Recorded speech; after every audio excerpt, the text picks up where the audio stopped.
Kiranya Tuhan memberkati kita di dalam tahun yang baru ini. Kiranya Tuhan yang juga memimpin kita untuk lebih lagi mengerjakan pekerjaan Tuhan dengan lebih detail lagi. Dan kiranya Tuhan juga memberikan kepada kita akan penyertaan urapan Tuhan untuk kita bisa melakukan yang terbenar bagi kemuliaannya. Baik, saudara sekalian, mari kita memulai tahun 2022 ini dengan kita masuk di dalam khotbah eksposisi surat Efesus yang kita mulai dari hari ini. Dan mari kita bersama-sama membuka kitab suci. Kita akan masuk di dalam pembacaan kitab Efesus. Kita membuka bersama-sama di dalam Efesus pasal yang pertama. Di dalam Efesus pasal yang pertama, kita akan membaca ayat pertama sampai ayat yang ke-14, tapi hari ini saya akan concern dari ayat 1 sampai ayat yang ketiga. Namun saya akan mengajak saudara sekalian kita membaca bersama-sama ayat 1 sampai ayat yang ke-14. Dan biarlah melalui pembacaan ini kita bisa lebih membaca bukan hanya sekedar kepada satu bagian, tapi kita membaca di dalam akan satu paragraf yang ada. Nah, baik, saudara sekalian, kita sama-sama untuk membacakan kitab Efesus pasal yang pertama, ayat pertama sampai ayat yang ke-14. Dan mari kita membacanya bersama-sama. 1, 2, 3. Dari Paulus, Rasul Kristus Yesus oleh kehendak Allah, kepada orang-orang kudus di Efesus, orang-orang percaya dalam Kristus Yesus. Kasih karunia dan damai sejahtera dari Allah, Bapa kita dan dari Tuhan Yesus Kristus menyertai kamu. Terpujilah Allah dan Bapa Tuhan kita Yesus Kristus, yang dalam Kristus telah mengaruniakan kepada kita segala berkat rohani di dalam surga. Sebab di dalam Dia Allah telah memilih kita sebelum dunia dijadikan, supaya kita kudus dan tak bercacat di hadapannya. Dalam kasih Dia telah menentukan kita dari semula oleh Kristus Yesus untuk menjadi anak-anaknya sesuai dengan kerelaan kehendak-Nya, supaya terpujilah kasih karunia-Nya yang mulia yang dikaruniakannya kepada kita di dalam Dia yang dikasihi-Nya. Sebab di dalam Dia dan oleh darah-Nya kita beroleh penebusan, yaitu pengampunan dosa, menurut kekayaan kasih karunia-Nya yang dilimpahkannya kepada kita dalam segala hikmat dan pengertian. Sebab Ia telah menyatakan rahasia kehendak-Nya kepada kita sesuai dengan rencana kerelaannya, yaitu rencana kerelaan yang dari semula telah ditetapkannya di dalam Kristus, sebagai persiapan kegenapan waktu untuk mempersatukan di dalam Kristus sebagai kepala segala sesuatu, baik yang di surga maupun yang di bumi. Aku katakan di dalam Kristus, karena di dalam Dialah kami mendapat bagian yang dijanjikan, kami yang dari semula ditentukan untuk menerima bagian itu, sesuai dengan maksud Allah, yang di dalam segala sesuatu bekerja menurut keputusan kehendak-Nya, supaya kami yang sebelumnya telah menaruh harapan pada Kristus boleh menjadi puji-pujian bagi kemuliaan-Nya. Di dalam Dia kamu juga, karena kamu telah mendengar firman kebenaran, yaitu Injil keselamatanmu, di dalam Dia kamu juga, ketika kamu percaya, dimeteraikan oleh Roh Kudus yang dijanjikannya itu. Dan Roh Kudus adalah jaminan bagi kita sampai kita beroleh seluruhnya yang menyatukan penebusan yang menjadikan kita milik Allah dan untuk memuji kemuliaan-Nya. Baik, sekalian pembacaan firman Tuhan sampai di sini. Mari kita bersama-sama untuk mengambil sikap berdoa. Kita memohon Tuhan memimpin di dalam setiap pemberitaan firman Tuhan kita pada hari ini. Bapa dalam surga, kami berterima kasih ya Tuhan atas setiap apa yang sudah Tuhan berikan untuk kami bersama-sama bisa untuk terlibat di dalam pembacaan firman Tuhan, dan tiba waktunya untuk kami bisa bersama-sama untuk merenungkan apa yang kami akan kumpulkan bersama-sama. Bila Tuhan yang campur tangan di dalam setiap apa yang kami akan bahas. Kiranya Tuhan yang berikan hikmat, Tuhan yang berikan bijaksana untuk kami bisa mengerti kebenaran firman Tuhan. Terima kasih ya Tuhan, ya doa kami ya Tuhan, dalam nama Yesus Kristus kami bersama-sama berdoa dan mengucap syukur. Amin. So sekalian, hari ini kita masuk di dalam eksposisi yang baru, yaitu kita bicara tentang surat Efesus. Saudara, siapakah penulis daripada surat Efesus? Kita tahu bahwa surat Efesus ditulis oleh Paulus. Dan kalau kita melihat apa yang dikatakan, siapakah penulis dari surat ini, maka di dalam Alkitab ditulis, yaitu adalah Rasul Paulus, yang adalah Rasul Kristus Yesus, yang oleh kehendak Tuhan memimpin dirinya untuk menuliskan surat ini. Maka penulisnya adalah Paulus, saudara. Dan Paulus mengatakan dirinya sebagai Rasul Kristus Yesus, yang oleh kehendak Tuhan, bukan oleh kehendaknya sendiri. Nah, saudara, istilah yang dipakai adalah Rasul. Rasul di sini kalau kita melihat di dalam bahasa Yunani, kalau kita melihat istilah yang dipakai adalah apostolos. Kalau kita bisa bacakan kalimat daripada ayat yang pertama, di situ dikatakan Paulos apostolos Christo lesoi diatelematos theoi. Dan mengatakan bahwa dia adalah seorang apostolos. Nah, saudara, istilah apostolos itu bisa digunakan di dalam beberapa bagian. Pertama adalah apostolos itu adalah satu istilah yang biasanya dipakai untuk bagaimana seseorang diutus. Jadi ada utusan yang biasa. Utusan yang biasa misalnya Paulus mengutus Timotius. Nah, itu adalah satu hal, dia mengirim utusan. Dia mengirim apostol. Dan surat di sini mengirimkan utusan. Nah, ini adalah istilah pertama. Apostolos biasa dipakai adalah untuk mengirimkan utusan yang dikirim. Kedua adalah juga misalnya kita melihat missionary yang diutus untuk penginjilan. Nah, itu biasa juga memakai istilah apostolos. Nah, tetapi justru kita melihat ini adalah sesuatu yang berbeda. Istilah dari apostolos yang dikaitkan di dalam pribadi daripada Paulus, ini adalah satu utusan yang tidak biasa. Maka di sini dia mengatakan, aku adalah Paulus, Rasul Kristus Yesus. Di sini mengatakan adalah Rasul yang dipilih oleh Kristus. Oleh kehendak Allah, di situ berarti bukan dari dirinya. Jadi bukan Paulus yang mengklaim dirinya sendiri adalah rasul, bukan Paulus yang mengatakan aku adalah yang dipilih oleh Tuhan, tapi justru panggilan rasul itu berasal dari Allah. Panggilan rasul itu dipilih oleh Kristus di dalam pribadi seorang Paulus. Nah, mungkin sudah bertanya, yaitu apa? Oleh kehendak Allah, panggilan rasul diberikan, yaitu adalah berarti Tuhan yang memanggil mereka menjadi rasul.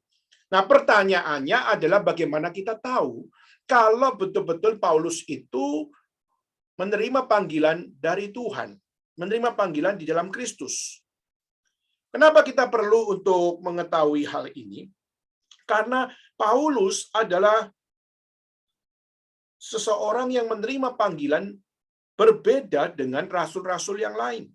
Kalau kita melihat para rasul, mereka memperoleh kerasulannya itu pada saat Yesus masih hidup di dalam dunia. Sedangkan Paulus tidak, saudara. Paulus justru memperoleh kerasulannya waktu Yesus sudah meninggalkan dunia, Yesus sudah naik ke surga, dan Yesus menampakkan diri di dalam peristiwa Damsik, di mana Paulus mengejar orang-orang Kristen dan akhirnya bertemu dengan satu sinar yang begitu terang dan akhirnya berkata, Saulus, Saulus, mengapa engkau menganiaya aku? Maka disitulah Paulus memperoleh kerasulan di dalam pelayanannya, sehingga Yesus di situ menyatakan bahwa dia menjadi pelayan Tuhan. Dia menjadi rasul dan dia melayani bagi Tuhan. Nah, saudara, tapi pertanyaannya, kalau rasul-rasul yang ada di Yerusalem, mereka ada saksinya. Rasul-rasul ada saksinya, sedangkan Paulus tidak ada saksinya. Jadi bukankah secara logika kita bisa bertanya, dari mana kerasulan Paulus harus diterima?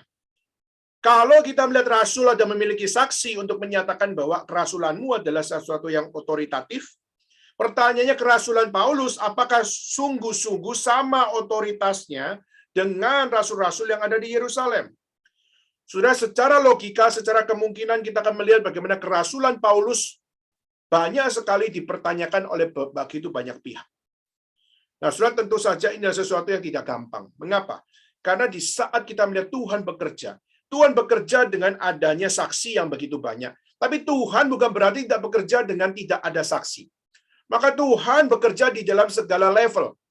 Tuhan tidak bisa diatur oleh kita dengan logika kita. Tapi Tuhan juga bisa memakai orang-orang yang tidak perlu persetujuan kita. Tuhan bekerja memakai mereka. Nah, saudara, seperti kita lihat, di dalam Natal kita sudah membicarakan. Kalau kita melihat siapa yang namanya Zakaria, dia adalah seorang imam. Dan jelas dia adalah seorang yang memiliki satu posisi di dalam bait suci, dia memiliki pelayanan rohani, dan dia sangat cocok untuk bagaimana malaikat datang kepada dia. Itu adalah sesuatu yang kita secara logika akan menerimanya sebagai sesuatu yang mungkin. Lalu kita melihat kepada seorang perempuan yang bernama Maria, yang jelas-jelas dia adalah seorang perawan, dan dia akan mengandung akan Yesus Kristus tanpa dari laki-laki. Nah, saudara, ini menunjukkan bahwa dia seorang perawan, dia seorang yang takut akan Tuhan, dan malaikat menampakkan diri kepada dia. Maka saudara, waktu malaikat menampakkan diri, Maria mengatakan, sesungguhnya aku hamba Tuhan. Jadi dia sebenarnya adalah seorang yang sangat cocok, kalau kita bisa katakan. Kenapa? Dia orang benar, dia orang yang mengejar kebenaran, dan dia hidup di dalam kebenaran. Maka waktu bertemu dengan malaikat yang suci dan bertemu dengan orang benar, maka itu kita bisa katakan sebagai sesuatu yang masih bisa diterima. Bahkan Yusuf sebagai seorang suami yang sangat takut akan Tuhan, dan waktu dia melihat istrinya mengandung, maka dia akan memiliki pertanyaan, yaitu dari mana benih daripada bayi tersebut. Maka dia bisa mengatakan perempuan ini berzina, tapi malaikat mengatakan jangan kamu ceraikan dia. Kenapa? Karena yang ada dalam kandungannya ada berasal dari Tuhan, berasal dari Roh Kudus. Maka disitulah kita melihat seorang pemuda yang namanya Yusuf ini pun. Dia takut akan Tuhan, dan waktu dia dengar firman Tuhan dari malaikat, dia pun taat kepada firman Tuhan. Cocok secara logika. Tapi waktu kita melihat para gembala kelihatannya nggak cocok banget, saudara. Karena para gembala di dalam secara tradisi, khususnya orang-orang Yahudi, mereka dianggap sebagai orang-orang yang tidak memiliki akan satu posisi yang penting di dalam baik suci maupun di dalam masyarakat. Kenapa? Karena mereka dianggap sebagai satu kelompok yang bisa melakukan hal yang baik, tapi bisa melakukan yang buruk. Gembala banyak sekali melakukan kecurangan, melakukan hal-hal yang nggak benar. Dan pada saat mereka melakukannya, ada yang tidak setia, dan juga banyak yang melakukan sebuah tindakan-tindakan kriminal dan sebagainya. Maka kalau kita bisa katakan ini nggak cocok, tapi kenapa Tuhan justru mengirimkan malaikat untuk bertemu dengan mereka dan bilang jangan khawatir, dan diberikan berkat oleh Tuhan. Nah, saudara, kadang-kadang cara kerja Tuhan kita nggak bisa mengerti. Misalnya kita melihat pemungut cukai. Jelas-jelas pemungut cukai, kalau kita melihat di dalam tradisi, pemungut cukai itu dihindari orang. Dianggap sebagai anjing daripada Romawi. Dan dianggap sebagai orang yang tidak memiliki akan satu ability untuk bisa diterima di masyarakat. Kenapa? Karena mereka adalah anjing dari Romawi untuk mengambil pajak daripada orang-orang Yahudi. Maka bagi orang-orang Yahudi melihat pemungut cukai, mereka sudah bencinya minta ampun. Kenapa? Karena mereka adalah pemungut daripada setiap penderitaan dari orang-orang Yahudi. Nah, saudara, maka Tuhan bisa memakai pemungut cukai. Tuhan bisa memberikan firman Tuhan kepada pemungut cukai di saat masyarakat mengatakan tidak layak untuk kamu memberikannya kepada mereka. Nah, saudara, maka cara kerja Tuhan itu tidak bisa kita batasi hanya secara logika kita. Tuhan melampaui logika kita. Tapi pertanyaannya, meskipun demikian, kita pasti punya segala pertanyaan. Kita pasti punya kemungkinan-kemungkinan yang kita perlu untuk dijawab, yaitu adalah bagaimana kita memahami kerasulan Paulus sepatutnya. Apakah betul-betul Rasul Paulus adalah sungguh-sungguh dia adalah rasul yang benar dari Tuhan?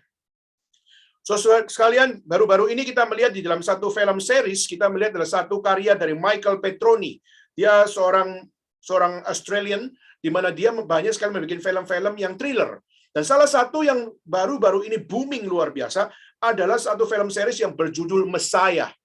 Di dalam satu karya dari Michael Petroni, yaitu dia membuat satu film series namanya Messiah, di situ menceritakan bagaimana seorang pemuda Iran yang tiba-tiba muncul di tengah sebuah pergolakan Syria di masa pertempuran dengan ISIS. Nah, saudara, ini cerita yang betul-betul memberikan sebuah ambiguitas yang luar biasa. Kenapa? Karena justru pemuda Iran itu waktu dia muncul dalam pergolakan Syria waktu bertempur dengan ISIS, dia menyatakan akan satu hal yang sangat mirip dengan Kristus. Sehingga akhirnya orang-orang bertanya, apakah dia adalah Al-Masih? Orang Kristen bertanya, orang Muslim bertanya, orang Yahudi bertanya. Semua berada dalam sebuah ambiguitas. Siapakah dia sebenarnya? Sudah banyak kontroversi, dan maklum ini namanya juga film, sudah. maka kalau tidak ada kontroversi pasti nggak laku. Maka di sini kita melihat film ini mengangkat sebuah kontroversi yang sebenarnya kita bisa katakan kontroversi yang tidak lengkap atau kontroversi yang liar, dan semua bisa menafsirkan dengan gayanya masing-masing. Tapi kita coba untuk melihat di dalam film tersebut, secara sisi manusia digambarkan, dia orang yang nggak layak dikatakan Al-Masih. Kenapa? Karena dia dibesarkan dari keluarga pesulap. Dan dia pernah masuk di dalam rumah sakit jiwa. Tapi kelebihan dia adalah dia bisa berbahasa Inggris dengan sangat baik. Nah, sudah banyak orang mengatakan dia nggak cocok untuk menafsirkan dirinya sebagai Al-Masih. Tapi dalam film itu sudah dikabarkan bagaimana dia sangat mirip Yesus. Dia melakukan mujizat, dia memberikan penghiburan kepada orang yang sedih, dia memberikan kekuatan bagi orang yang lemah, dan saudara, dia memberikan satu dampak bagaimana orang-orang yang kehilangan pengharapan, mereka berpengharapan. Nah, saudara, sekali lagi ini cuma film, saudara. Ini cuma sebuah kisah yang menjadi sastra dari seorang yang sangat suka dengan thriller, yaitu adalah Michael Petroni. Nah, saudara, tetapi yang saya mau sharingkan yaitu apa? Dia menyatakan bahwa di dalam film itu dia seakan-akan Al-Masih, di mana menjadi Al-Masih bagi orang Kristen, menjadi Al-Masih bagi orang Muslim, menjadi Al-Masih bagi orang-orang Yahudi. Tetapi saudara, yang menjadi satu poinnya yaitu adalah dia mengatakan bahwa kembali kepada kitab suci tidak akan menyelamatkan kalian. Itu kalimat yang dia katakan. Hei orang Muslim, kembali kepada kitab suci tidak akan menyelamatkan kalian. Hei orang Kristen, kembali kepada kitab suci tidak akan menyelamatkan kalian. Hei orang Yahudi, kembali kepada kitab suci tidak akan menyelamatkan kalian. Nah, saudara, ini menjadi sesuatu yang menjadi message, yaitu menyatakan bahwa seakan-akan bahwa agama sudah tidak bisa lagi untuk menjadi pengharapan. Termasuk Kristen, tidak bisa menjadi pengharapan. Nah, saudara, maka ini sangat bertentangan dengan apa yang kita imani sebagai orang-orang percaya, sebagai orang-orang Kristen. Kita percaya bahwa Alkitab adalah firman Allah. Dan Al-Masih atau Yesus Kristus itu adalah firman yang hidup yang datang ke dalam dunia. Di mana Kristus yang adalah Al-Masih, dia adalah firman yang hidup yang tidak bertentangan dengan apa yang ada di dalam kitab suci. Maka di dalam iman kekristenan, karena Alkitab adalah firman Allah, dan Yesus Kristus adalah firman yang menjadi daging, yang menjadi manusia, dan menjadi akan teladan sempurna. Maka saudara, orang Kristen percaya bahwa kembali kepada kitab suci, itu justru akan menyelamatkan kita. Maka di saat kisah karya Mesias dari Michael Petroni ini menyatakan bahwa kembali kepada kitab suci tidak akan menyelamatkan kalian, justru kita melihat bagaimana kembali kepada kitab suci atau back to the Bible justru adalah sebuah harga mati. Justru waktu kita back to the Bible, justru membawa kita kepada keselamatan yang benar, yaitu di dalam Al-Masih, the true Al-Masih, yaitu adalah Yesus Kristus. Maka film itu ada satu film yang sangat-sangat memberikan ambigu, sehingga sekarang kita melihat bagaimana orang Muslim, orang Yahudi, dan orang Kristen banyak sekali menyatakan pro and kontranya dalam film ini. Tetapi justru kita melihat sutradara dan juga yang membuat akan film tersebut tambah senang, saudara. Kenapa? Karena justru akan melihat, oh kalian semakin ambigu bukan? Sekarang waktunya untuk apa? Untuk memberikan saya bahan, untuk memberikan karya, untuk season yang kedua, dan sebagainya. Nah, saudara, ini adalah sesuatu yang terjadi, yaitu apa? Bagaimana orang-orang berusaha untuk mempertanyakan, sungguhkah kamu adalah Al-Masih? Sungguhkah kamu adalah Rasul? Sungguhkah kamu adalah Kristus? Sungguhkah kamu adalah Mesias? Saudara, setiap orang pasti coba untuk bertanya dan bertanya. Nah, sekarang kalau kita mau kembali kepada pembahasan yang kita bahas, yaitu Paulus. Waktu dia adalah Rasul Kristus Yesus, bagaimana kita bisa yakin di saat tidak ada saksi, di saat tidak ada orang lain, tetapi dia menyatakan aku adalah Rasul Kristus Yesus. Maka saudara, tidaklah kaget kalau rasul-rasul di Yerusalem mempertanyakan kerasulan daripada Paulus. Tetapi saudara, waktu kita melihat kenapa justru waktu Paulus datang ke Yerusalem, dan akhirnya waktu dia datang ke Yerusalem, dan akhirnya dia menyatakan kesaksiannya, akhirnya kita melihat Petrus mengatakan, you are the apostle of Christ. Akhirnya kita melihat Petrus akhirnya menyatakan, kamu adalah Rasul Kristus Yesus. Kenapa bisa Petrus berani untuk memberikan akan satu penilaian itu? Saudara, maka kalau kita melihat ada beberapa kunci yang kita bisa lihat kenapa Paulus bisa diterima sebagai rasul. Khususnya oleh para rasul tentunya. Pertama adalah kita melihat dia memiliki kehidupan yang being different. Dia memiliki kehidupan yang jelas-jelas adalah seorang pribadi yang berbeda. Sebelumnya dia adalah kita bisa katakan sebagai teroris. Teroris dari Yahudi. Dia adalah seorang teroris dari satu sekte namanya Sanhedrin. Dia adalah seorang teroris yang menamakan dirinya sebagai seorang yang paling pintar dari setiap pemuda-pemuda yang lain, paling religius dari orang religius yang lain, dan dia adalah orang yang paling setia kepada tradisi. Maka sudah dia adalah seorang teroris, kalau bisa katakan. Tapi justru dia mengalami perubahan yang luar biasa, dan perubahan itu berkaitan dengan the work of Christ di dalam karya Kristus, sehingga akhirnya pertobatannya, lalu juga di dalam pelayanannya, maupun juga di dalam setiap misinya, maupun dalam setiap kehidupannya, semuanya berpusat pada Kristus.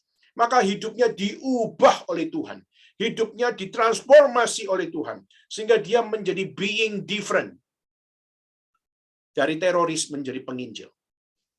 Kedua adalah, orang yang dipanggil sebagai rasul adalah orang yang hidupnya lurus. Bukan lurus secara kognitif, tapi juga lurus dalam kehidupan. Kenapa harus punya hidup yang lurus? Atau pakai istilah Mandarin itu kalau kita pinjam dari Konghucu adalah ceng. Kita harus punya akan kelurusan. Kita harus punya akan satu hal tepat, ketepatan, keakuratan. Hidup harus akurat, hidup harus suci, kita hidup harus memiliki akan satu dalil yang lurus. Kenapa? Karena dia adalah milik Tuhan, dia dipilih oleh Tuhan, dan dia dipakai oleh Tuhan. Jadi dia bukan sekedar hidup sekedar secara legalisme. Legalisme yaitu adalah, ya pokoknya ordernya apa, ya saya turuti saja.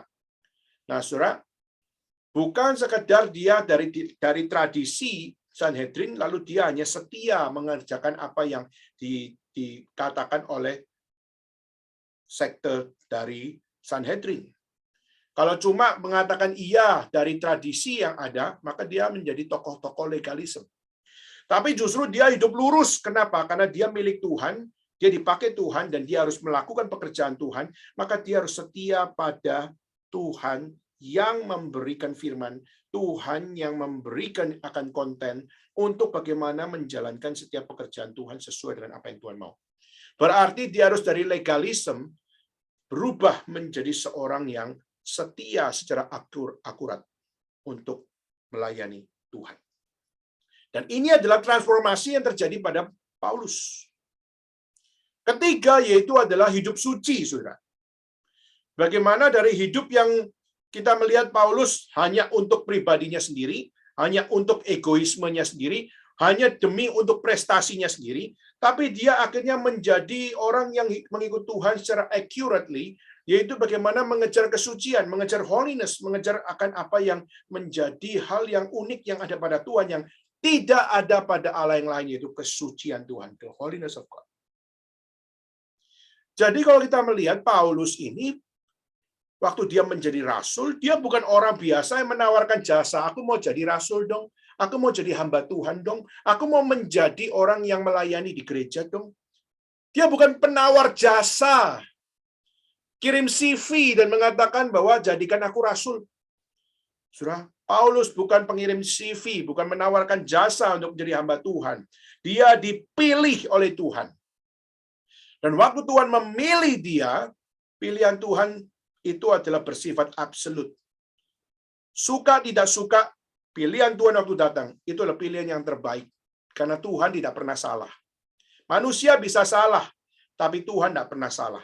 Contoh, saudara, saya selama sekolah teologi, saudara, banyak sekali saya mengenal orang-orang yang sama-sama dengan saya sekolah teologi. Tapi akhirnya setelah sekolah teologi, ada dari mereka yang tetap melayani Tuhan. Tapi juga banyak dari mereka meninggalkan dunia pelayanan.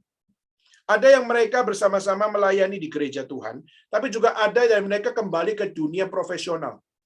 Ada yang mereka kembali berbisnis, ada yang mereka yang melayani di dalam satu pelayanan di gereja, tapi juga ada yang akhirnya bekerja menjadi kontraktor atau menjadi akan sinse atau ada yang menjadi akan penjaga toko dan sebagainya. Dan mereka sama-sama kita melihat dari satu kampus yang sama, tapi mereka akhirnya panggilannya berbeda-beda.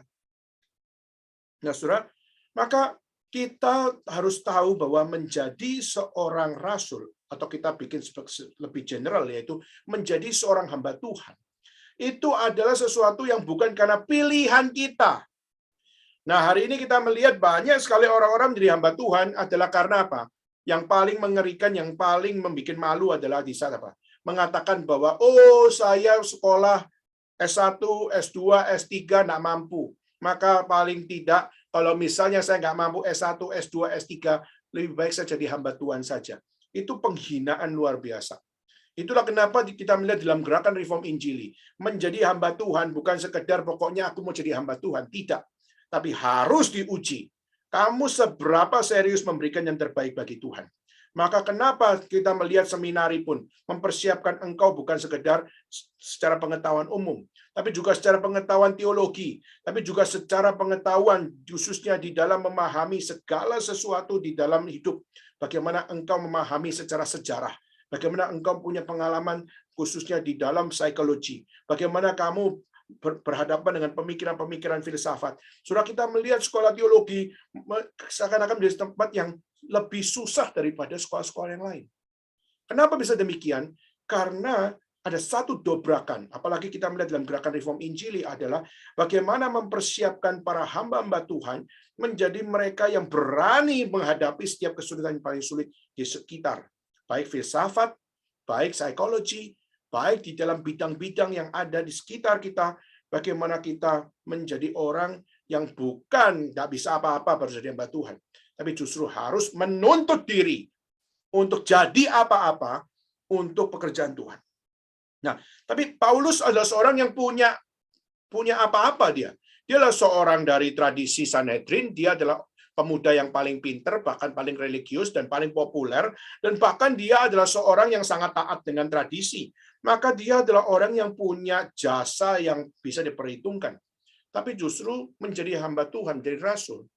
Saudara, Tuhan justru tidak menerima penawaran jasa. Justru Tuhan yang memilih orang ini. Untuk apa? Bisa menjadi seorang rasul. Paulus juga bukan teolog yang paling hebat. Kita melihat ya pasti Yesus yang adalah teolog yang paling hebat. Paulus bukan yang paling hebat. Bahkan Paulus juga bukan misioneri yang paling hebat. Tetapi kenapa dia bisa diterima sebagai rasul? Paulus bisa diterima sebagai rasul. Seorang teolog namanya John Stott mengatakan bahwa karena dia memiliki wibawa Kristus. Dan dia melakukan segala sesuatu demi nama Kristus. Dan waktu dia menuliskan surat, di semua penulisan surat itu di dalam pengilhaman Kristus. John Stott mengatakan bahwa Kristus kalau tidak ada di dalam diri Paulus, maka tidak mungkin rasul-rasul bisa langsung connect dengan dia. Kalau dia nggak memiliki wibawa Kristus, tidak mungkin setiap orang-orang yang dilayaninya bisa setia kepada Kristus. Kedua adalah di dalam nama Kristus dia mengajar. Di dalam nama Kristus dia memberitakan Injil. Di dalam nama Kristus dia menderita. Di dalam nama Kristus dia hidup. Surah itu menunjukkan sebuah konsistensi bahwa Kristus dipermuliakan di dalam segala kondisi. Dan itu dihidupi oleh Paulus sendiri. Dan juga pada saat Paulus menuliskan surat tersebut, khususnya kita melihat surat daripada surat Filipi, kita juga melihat bagaimana surat ini ditulis di dalam satu pusat, yaitu adalah pusatnya adalah Kristus. Jadi John Stott menuliskan ini mengatakan bahwa dia seorang rasul karena ada wibawa Kristus. Dan dia melakukan semuanya di dalam nama Kristus. Dan dia waktu menuliskan surat di situ ada pengilhaman Kristus. Nah, maka itulah kenapa kita bisa melihat bagaimana penulis daripada surat ini, yaitu Paulus, dia sungguh-sungguh adalah Rasul Kristus. Rasul Kristus di dalam kehendaknya, bukan di dalam kehendak Paulus, tapi dalam kehendak Kristus. Nah, surat ini ditulis kepada siapa? Surat ini ditulis kepada jemaat yang ada di Efesus. Tentunya ada pro and kontra. Kenapa, Saudara? Karena surat ini, kalau kita bandingkan dengan surat Kolose, sangat mirip, Saudara. Dan banyak sekali ada satu penafsiran-penafsiran yang mengatakan bahwa seakan-akan ini sebenarnya antara surat Efesus dengan surat yang ada di Kolose itu adalah surat yang satu. Tetapi justru kita melihat tidak. Kenapa? Karena banyak penekanan yang berbeda. Nah, tetapi Saudara, siapakah penerima dari surat Efesus ini? Kalau kita melihat dikatakan adalah apa? Dikatakan di situ kepada orang-orang kudus di Efesus, orang-orang percaya dalam Kristus Yesus. Saudara, kita bisa melihat yang pertama adalah penerima dari surat ini adalah orang-orang kudus. Kedua, orang-orang percaya. Dan ketiga, di dalam Kristus Yesus. Keempat, kita melihat konteksnya adalah di dalam kota Efesus. Nah, Saudara, banyak sekali penafsiran yang mempertanyakan siapakah orang-orang kudus dan siapakah orang-orang percaya di sini. Saudara, ada penafsiran yang menafsirkan bahwa orang-orang kudus ini adalah orang-orang Yahudi yang jadi Kristen. Lalu orang-orang percaya di sini adalah orang-orang kafir atau orang-orang Gentiles yang menjadi orang Kristen. Tapi Saudara, penafsiran tersebut kita bisa katakan adalah penafsiran yang terlalu early. Kenapa, Saudara? Karena justru kita melihat kata orang-orang kudus itu kalau kita melihat dalam bahasa dari Yunaninya adalah memakai istilah hagios. Hagios itu adalah orang-orang yang adalah propertinya Tuhan. Orang-orang yang adalah milik Tuhan. Orang-orang kudus itu adalah milik Tuhan. Kenapa? Karena Tuhan adalah kudus, maka orang-orang kudus adalah orang-orang yang adalah milik Tuhan. Maka milik Tuhan apakah cuma untuk orang-orang Yahudi? Tentu saja tidak. Justru kita melihat orang-orang yang adalah milik Tuhan itu juga untuk orang-orang di luar Yahudi. Jadi bukan sekedar Jew saja, tapi juga Gentiles. Maka kita tidak menerima penafsiran bahwa orang-orang kudus itu adalah orang-orang Yahudi, lalu orang-orang percaya itu adalah orang-orang Gentiles atau orang-orang di luar orang Yahudi. Kita tidak menerima penafsiran itu. Tapi kita menerima sebuah penafsiran bahwa yang dimaksud dengan orang-orang kudus adalah orang-orang yang dimiliki Allah. Orang-orang yang adalah milik Allah. Yang hidupnya telah ditetapkan untuk Allah. Nah, Saudara, orang-orang kudus, hagios, di sini adalah orang-orang yang adalah propertinya Tuhan. Nah, kedua adalah orang-orang percaya. Kalau kita melihat pakai istilah adalah bukan hagios, Saudara, tapi pakai istilah pistos. Pistos di situ adalah apa? Pistos artinya adalah believer. Orang-orang yang memiliki iman kepercayaan. Orang yang memiliki akan sebuah faith, ya, memiliki iman kepercayaan yang berpusat pada Kristus. Maka dikatakan faithful believer. Dikatakan sebagai orang-orang percaya yang berpusat pada Kristus. Maka kita tidak mengatakan bahwa ini adalah sekedar orang Gentiles. Tapi kita juga melihat orang-orang Yahudi juga ada yang bertobat dan menerima Yesus sebagai Tuhan dan Juru Selamat. Maka itulah kenapa orang-orang kudus dan orang-orang percaya kita tidak pisahkan. Tapi orang-orang kudus adalah milik Allah, orang-orang percaya adalah yang memiliki iman kepercayaan yang berpusat pada Kristus. Nah, di dalam Kristus dikatakan bahwa mereka adalah orang kudus dan orang percaya di dalam Kristus. Di dalam Kristus adalah maksudnya bagaimana hidup mereka secara pribadi memiliki satu ketergantungan pada Kristus. Seperti kita melihat pohon anggur, ada ranting, ada pokok anggur. Nah, ranting harus memiliki akan satu ketergantungan dengan pokok anggur.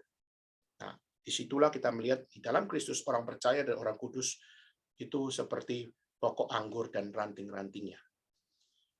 Dan mereka semua konteksnya ada di satu kota, yaitu adalah di kota Efesus. Nah, kita pernah membahas, Saudara, kota Efesus adalah kota yang bagaimana? Kalau kita melihat kota Efesus adalah satu kota yang awalnya adalah koloni Yunani, Saudara, tapi yang akhirnya ditaklukkan oleh Romawi. Dan Efesus adalah kota yang sangat indah, di mana kota Efesus adalah kota pelabuhan yang sekarang nggak kelihatan pelabuhannya, tapi kita melihat Efesus kota pelabuhan yang sangat sibuk pada zaman itu, menjadi sebuah kota transito perdagangan, di mana kapal-kapal keluar masuk di kota Efesus. Berarti secara kota dia adalah economic city. Dia adalah CBD. Nah, selain dia adalah kota ekonomi, dia juga adalah kota religius.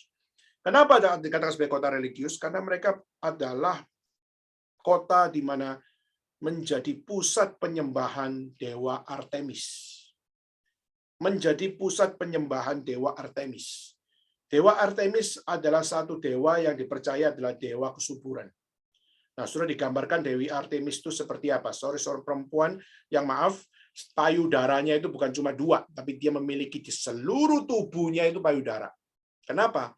Karena dia mensuplai setiap kebutuhan yang ada pada setiap mereka yang percaya kepada Dewi Artemis.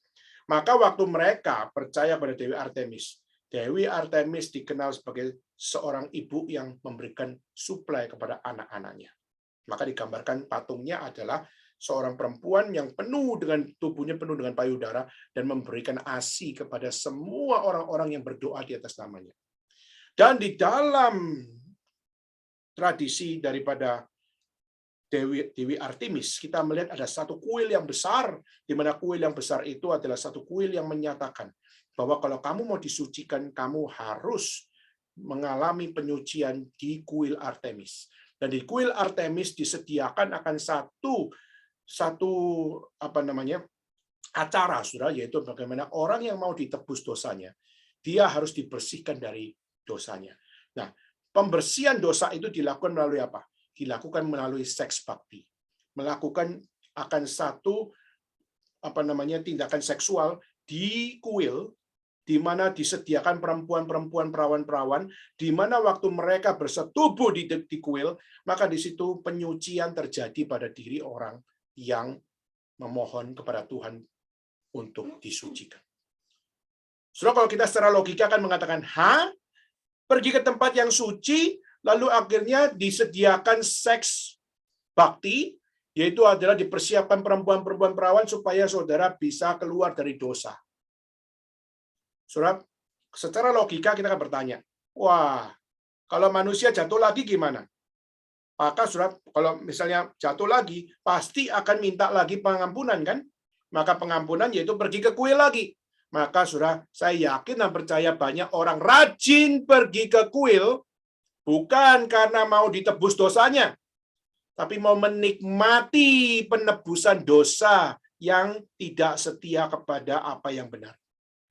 Penebusan dosa tapi dengan cara yang sangat-sangat menabur akan nafsu yang tidak benar.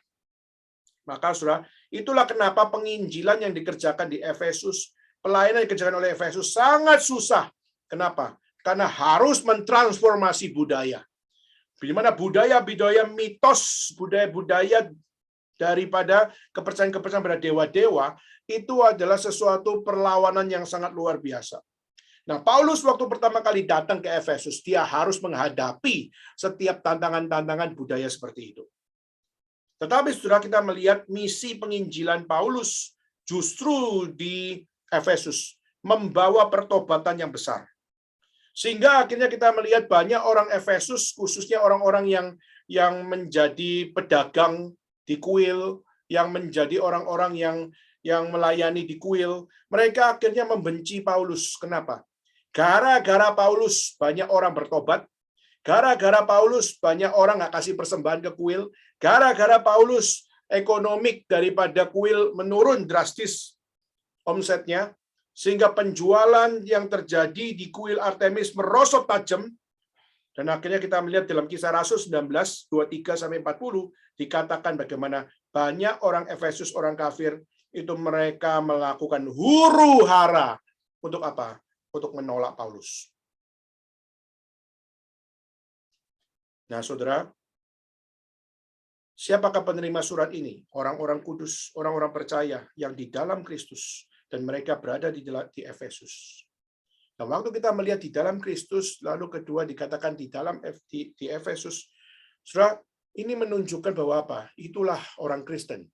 Orang Kristen memiliki 2 kewarganegaraan, saudara. Yaitu apa? Saudara adalah warga negara surga, tapi saudara juga adalah warga negara Efesus. Jadi berarti saudara memiliki 2 tanggung jawab. Tapi dua tanggung jawab ini bukan berarti saudara, oh saya jadi warga negara surga, saya akan melakukan dengan sesuci mungkin.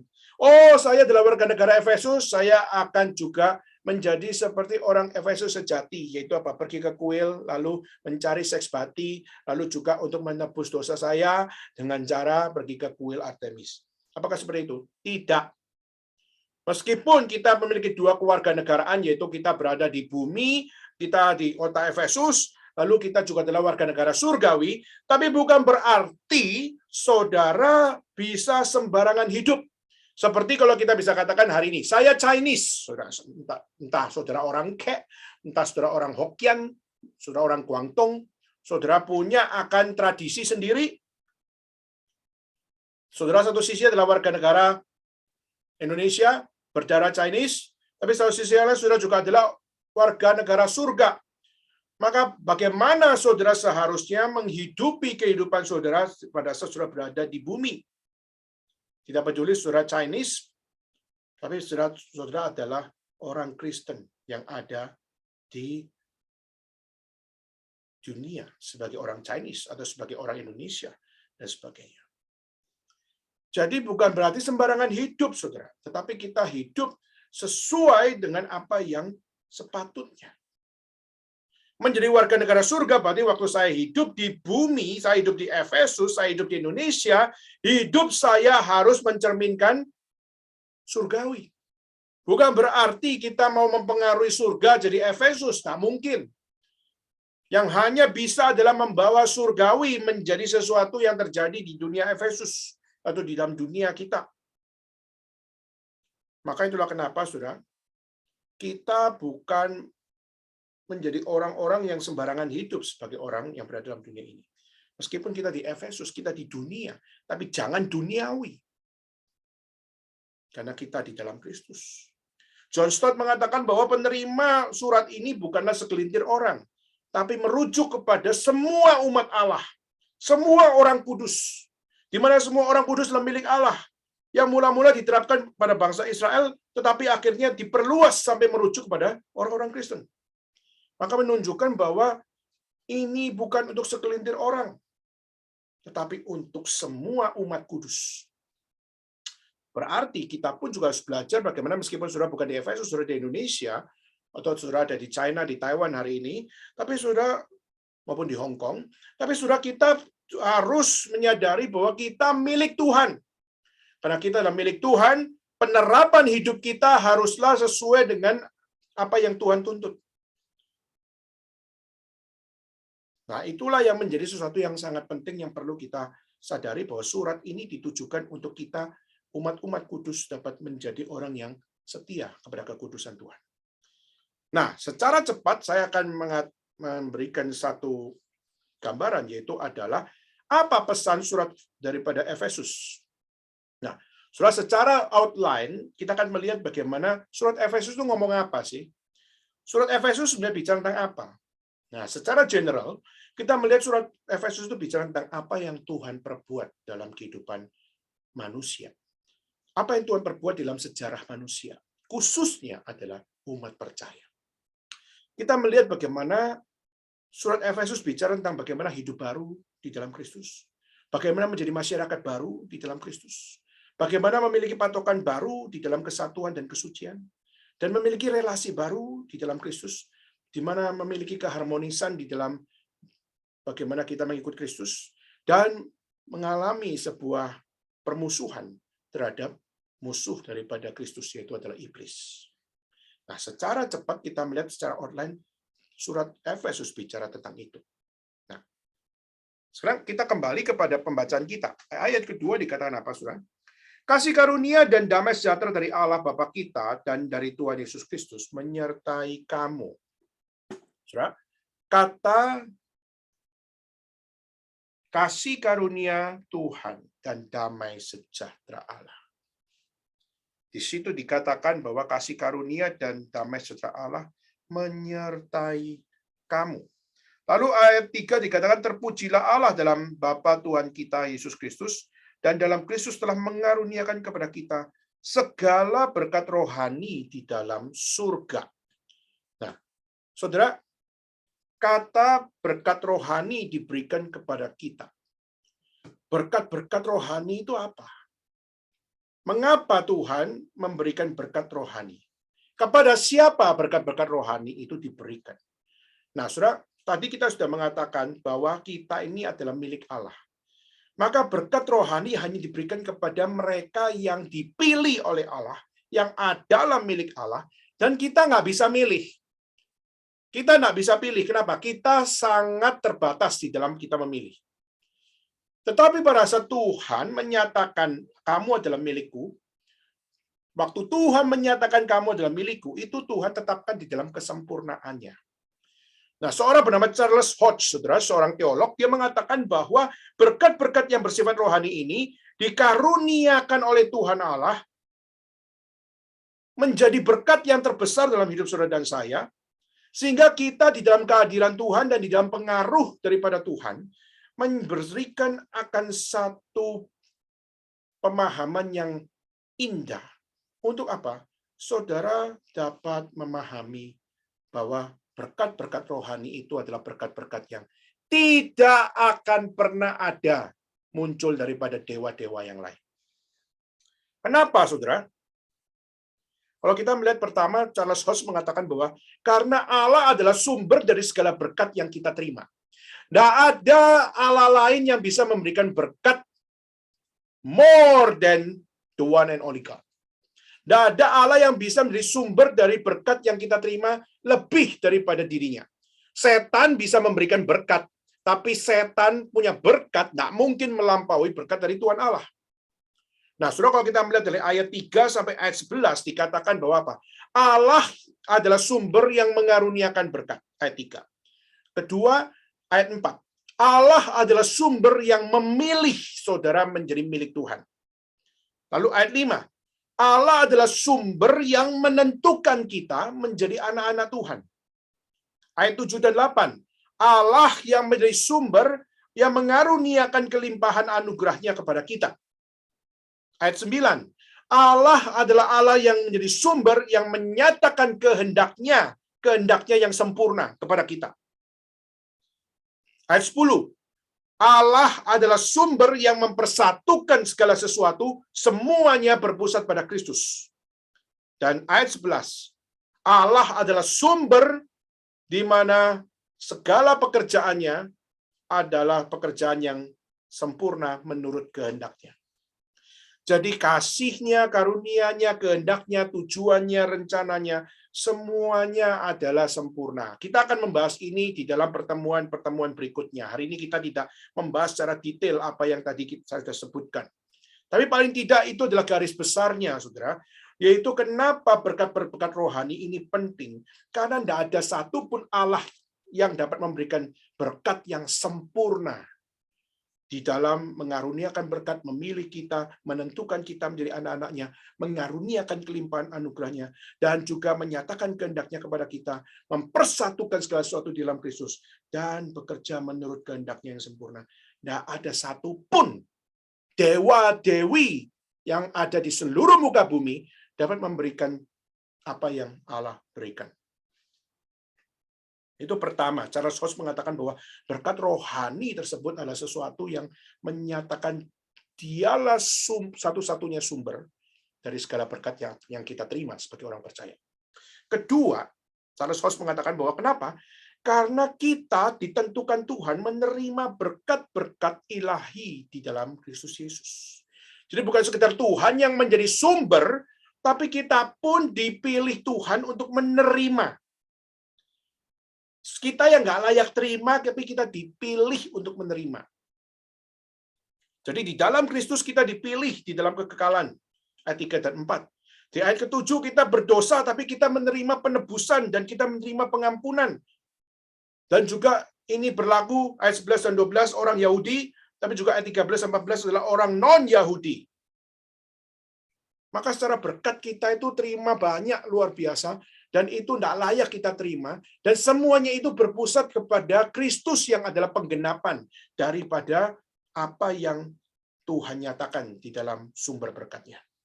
Jadi Kristus adalah penggenapan daripada semua yang Tuhan nyatakan. Secara masa lampau sebelum dunia dijadikan kamu dipilih, saya dipilih, saudara dipilih. Masa sekarang saudara diadopsi jadi anak Tuhan, meskipun saudara orang berdosa, tapi Tuhan mau mengadopsi kita menjadi anak-anak Tuhan. Dan masa datang adalah kita disatukan di dalam penggenapan waktunya. Di dalam waktu Tuhan kita akan disatukan dan kita akan menerima satu masa di mana apa? Tidak ada yang namanya pembedaan, tapi semua disatukan di dalam Kristus.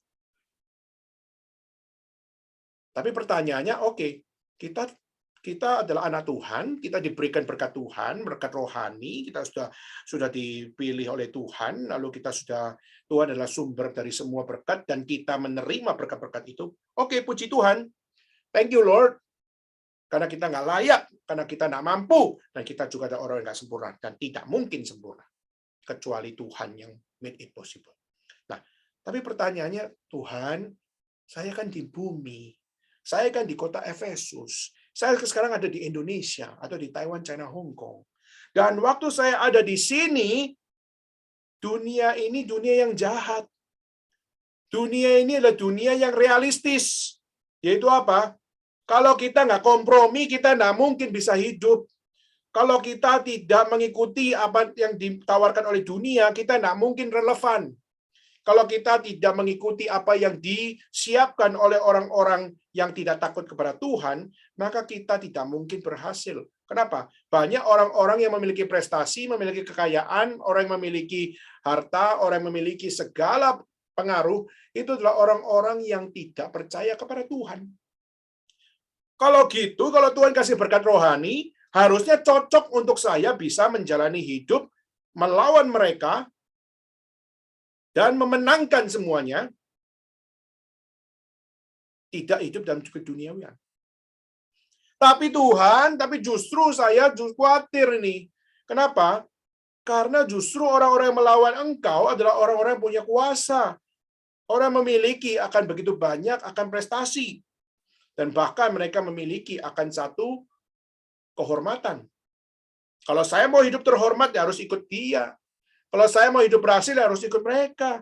Kalau saya harus punya power, ya saya harus berkompromi dengan mereka. Seringkali kita khawatir, saudara. Maka itulah kenapa Charles Hodge mengatakan bahwa jangan sekedar peduli dengan Allah yang adalah sumber segala berkat. Jangan hanya peduli hanya kepada kita yang ditetapkan Tuhan untuk menerima berkat-berkat Tuhan di dalam Kristus Yesus, tapi kita juga diberikan atau ditetapkan oleh Tuhan menerima Roh Kudus. Kenapa Roh Kudus menjadi penting? Karena dengan saudara dan saya bersandarkan kepada Roh Kudus, maka saudara tidak mungkin akan khawatir.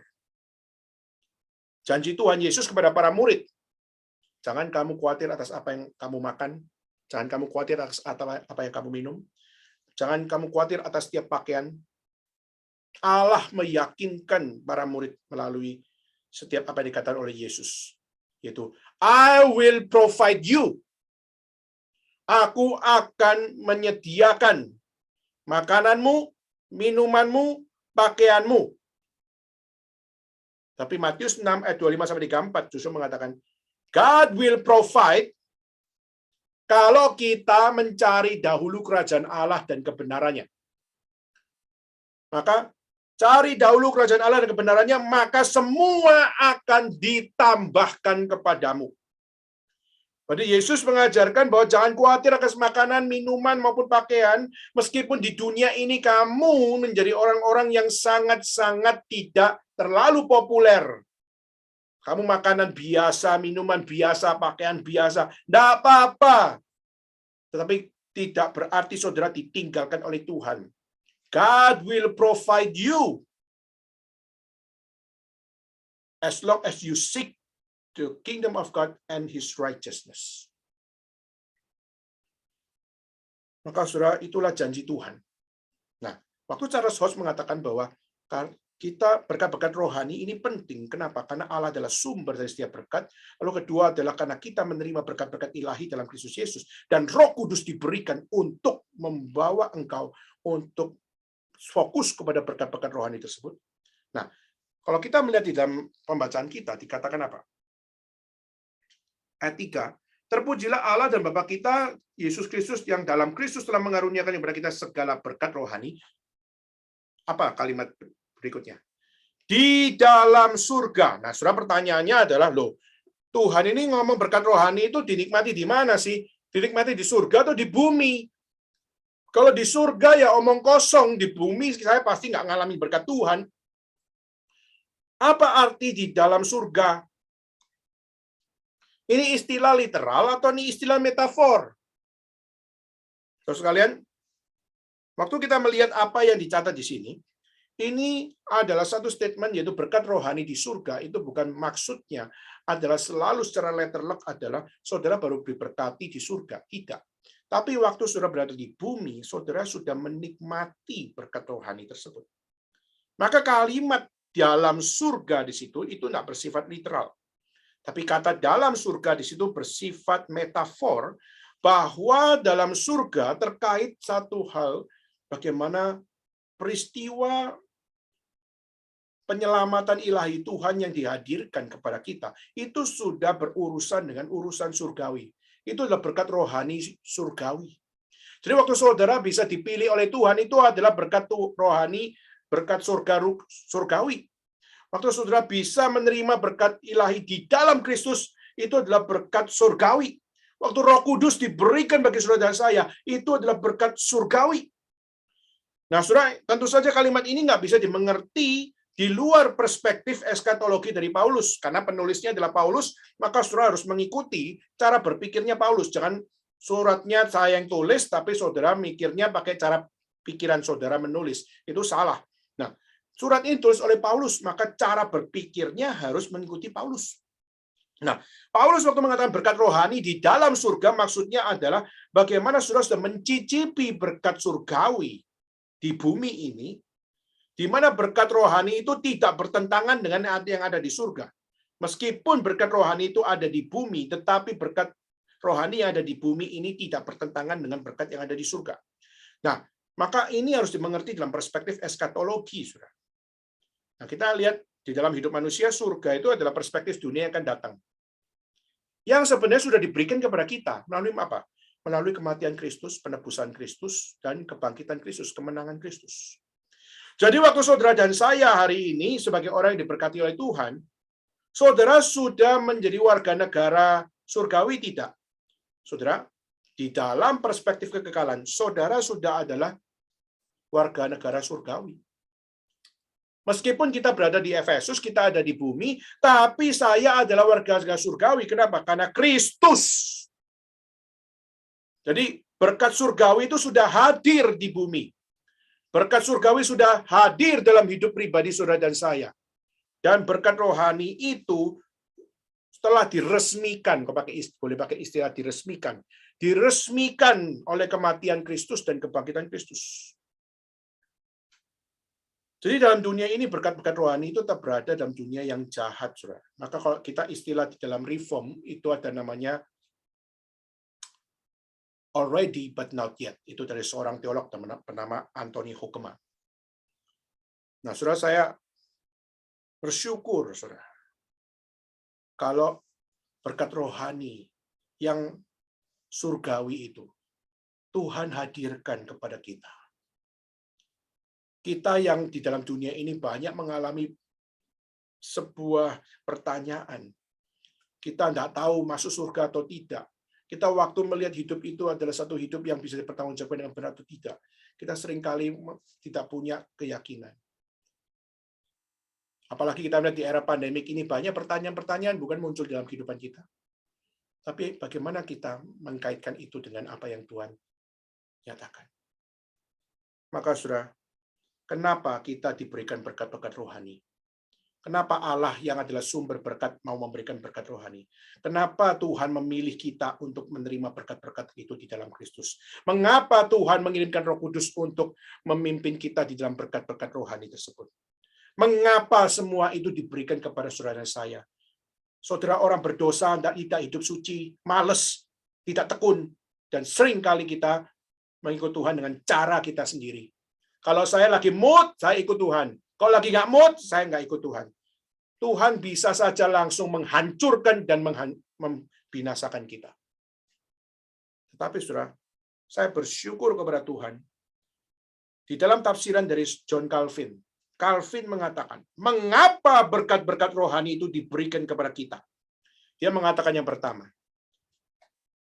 Calvin mengatakan, mengapa berkat-berkat rohani itu diberikan kepada kita? Pertama adalah untuk membangkitkan, to rouse their heart, untuk membangkitkan hati mereka untuk bersyukur atau untuk gratitude.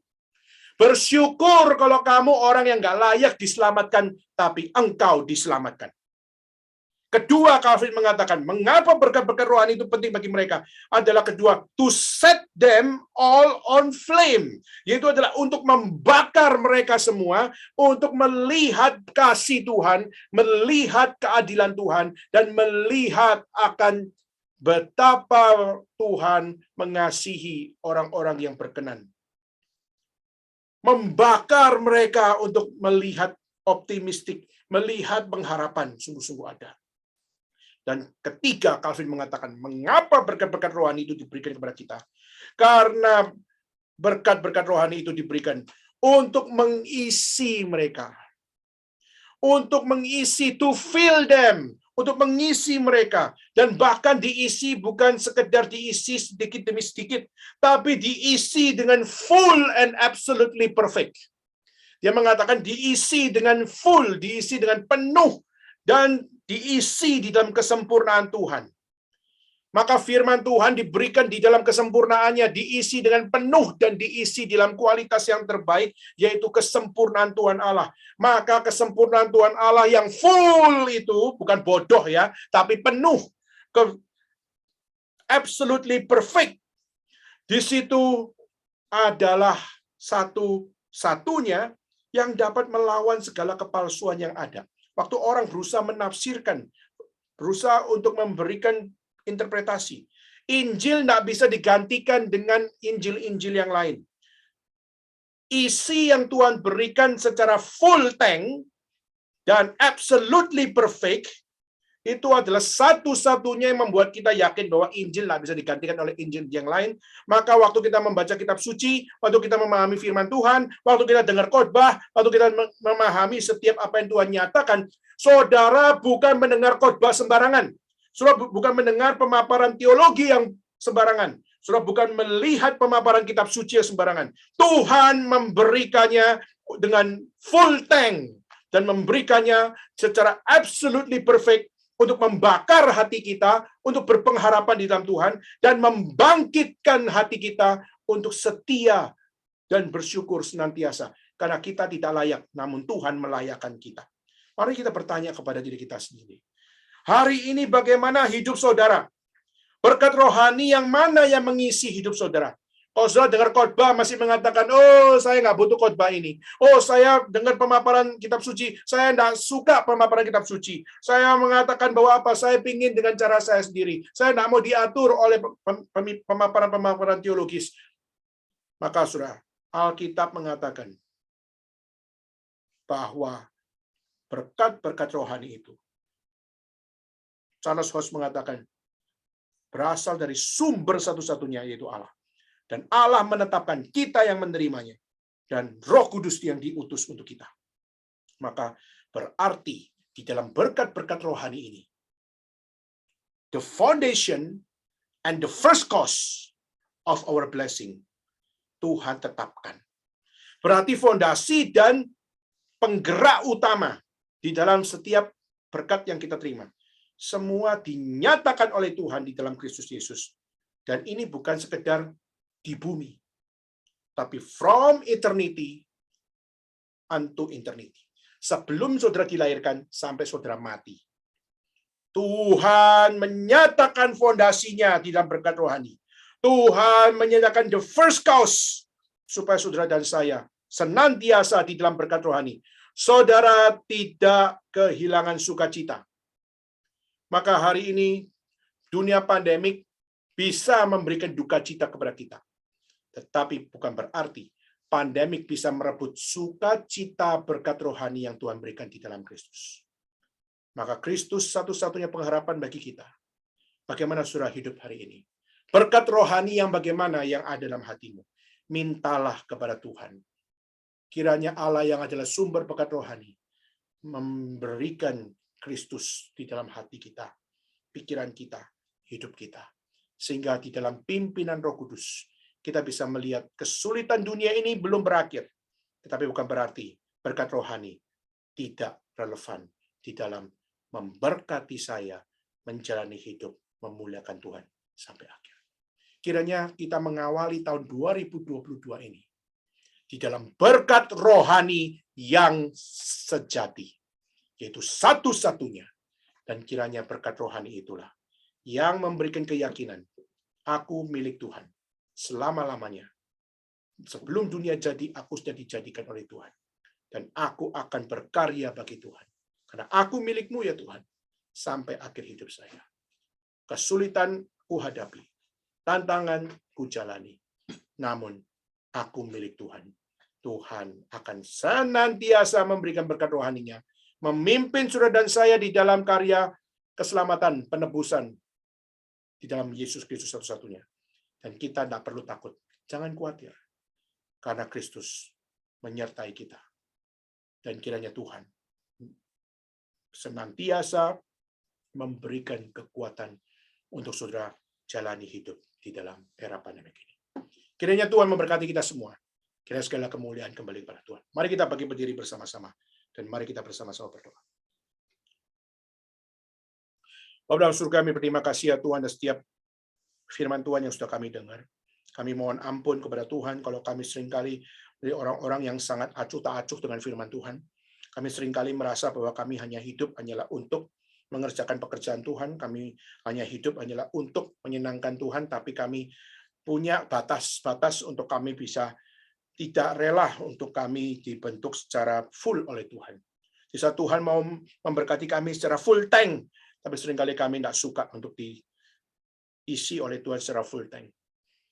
Seringkali kami nggak rela untuk dibakar oleh Tuhan, karena kami seringkali ingin menikmati kedinginan. Kami seringkali hati kami nggak bersyukur, karena kami seringkali lebih suka untuk melakukan dengan kesenangan kami. Tuhan ampunilah kami. Kami bersyukur kalau berkat-berkat rohani masih diberikan bagi kami. Kami berdoa untuk gereja Tuhan, mimbar gereja Tuhan, setia untuk memberitakan berkat-berkat rohani yang sejati. Jangan biarkan gereja Tuhan mengajarkan hal-hal yang tidak berkenan, mengajarkan apa yang ditolerir oleh setan. Tapi kami berdoa kiranya mimbar gereja Tuhan dipenuhi oleh kekudusan-Mu, sehingga hamba Tuhan tidak sembarangan berkhotbah, mimbar tidak mengotori setiap iman orang-orang percaya, tapi juga berdoa kiranya jemaat pun mengalami transformasi iman di dalam Tuhan, dalam Kristus Yesus. Terima kasih ya Tuhan, ya doa kami ya Tuhan yang kami mohon dan kami panjatkan. Di dalam nama Tuhan Yesus Kristus kami berdoa. Di dalam tahun 2022 ini, berikan kami langkah iman ya Tuhan, untuk menghidupi berkat-berkat rohani ini. Dalam nama Yesus Kristus kami berdoa. Kami mengucap syukur di depan Tuhan. Amin. Dengan tetap berdiri, mari kita bersama-sama dengan gereja segala abad membacakan satu pengakuan iman yang berbunyi demikian. Aku percaya kepada Allah, Bapa yang Maha Kuasa, Kait langit dan bumi, dan kepada Yesus Kristus yang tunggal Tuhan kita, yang dikandung daripada Roh Kudus, lahir dari anak darah Maria, yang menderita sengsara di bawah pemerintahan Pontius Pilatus, disalibkan, mati dan dikuburkan, turun dalam kerajaan maut. Pada hari yang ketiga bangkit pula dari antara orang mati, naik ke surga, duduk sebelah kanan Allah, Bapa yang Maha Kuasa, dan dari sana ia akan datang untuk menghakimi orang yang hidup dan yang mati. Aku percaya kepada Roh Kudus, gereja yang kudus dan am, persekutuan orang kudus, pengampunan dosa, kebangkitan tubuh dan hidup yang kekal. Amin. Silakan duduk saudara sekalian.